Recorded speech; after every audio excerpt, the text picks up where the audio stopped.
Action. Hi. Hi, my name is Carol Brown Otter. I am from St. Aloysius in Bullhead, South Dakota, and my husband was selected to attend the convocation in Florida, and he had me come along with him. And I was fortunate that Bishop Gruss had given me the opportunity to attend the convocation. I am so glad I had this opportunity because I was able to experience a really powerful,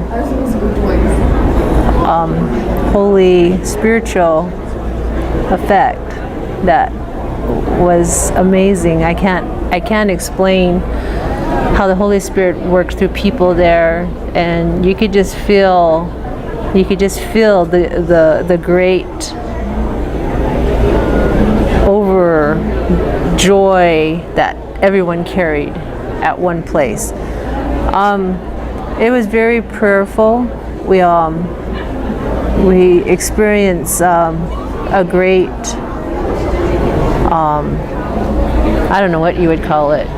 It was huge because we all have the same faith, but we were inflamed. We were inflamed with God working through us.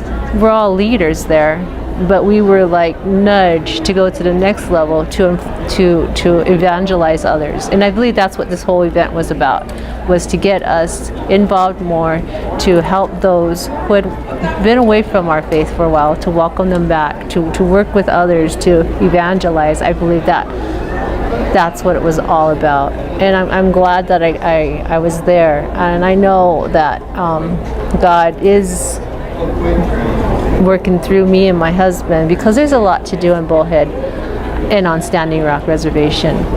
And we met God at that event. God directed me to people that I had to talk to, had to visit, had to get to know, so that we could do things to make things work for our area.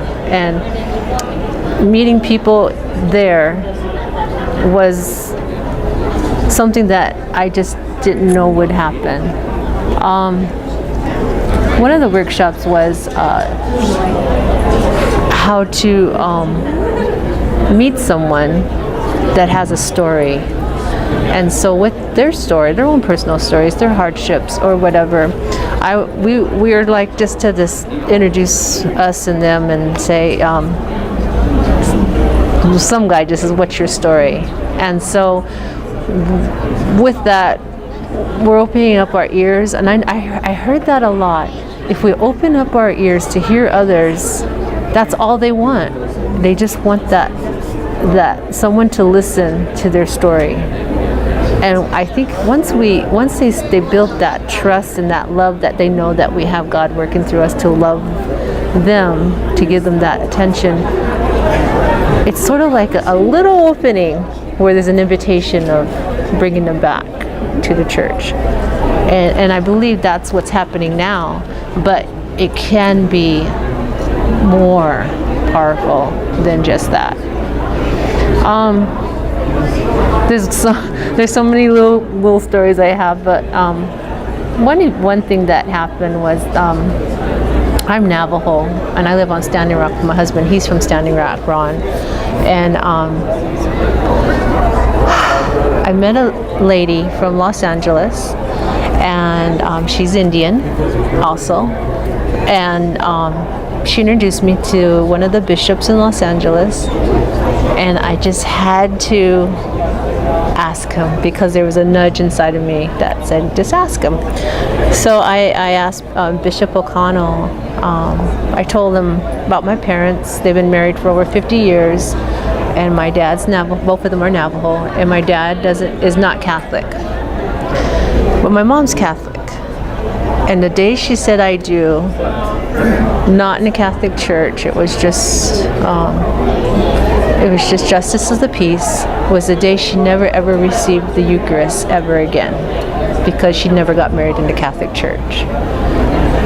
And so he said, I'll give her the Eucharist, I'll give her sacrament. And I nearly broke down and choked up and cried, because I've been wanting this, she's been wanting this for all her life, basically.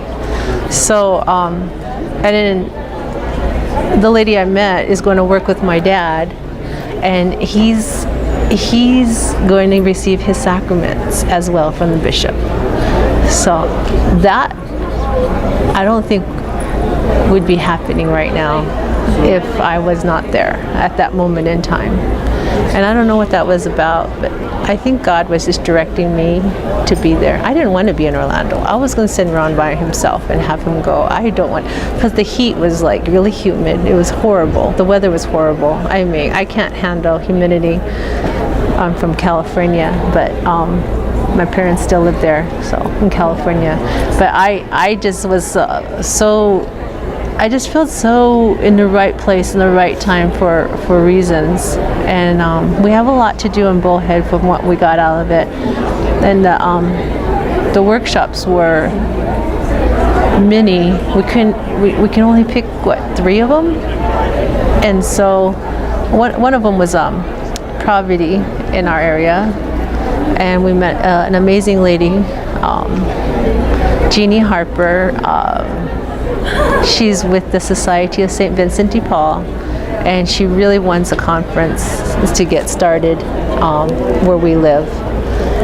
So I can't wait to work on that and try to get a conference started in Bullhead or around the region area for our area, because we come from a very place where, well, I'm sure most areas they need help with the poor.